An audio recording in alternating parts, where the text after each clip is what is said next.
एक महत्त्वाची बातमी, भाजपच्या केंद्रीय निवडणूक समितीची महत्त्वाच्या बैठकीला नवी दिल्लीत आता सुरुवात झाली आहे। मोदी, शहा आणि नड्डा यांच्यामध्ये बैठक झाल्यानंतर आता भाजपच्या निवडणूक समितीची मोदींच्या उपस्थितीत बैठक पार पडली।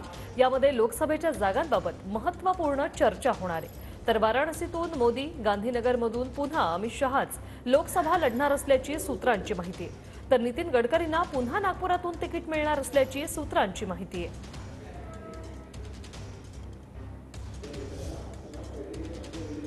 भाजपच्या केंद्रीय निवडणूक समितीच्या बैठकीला सुरुवात झाली आहे। भाजपची पहिली यादी आज जाहीर होणार। पंतप्रधान मोदी वाराणसीतून, गृहमंत्री अमित शहा पुन्हा गांधीनगरमधून लोकसभा लढणार, सूत्रांची माहिती। नागपुरातून केंद्रीय मंत्री नितीन गडकरींना पुन्हा तिकीट मिळणार, सूत्र।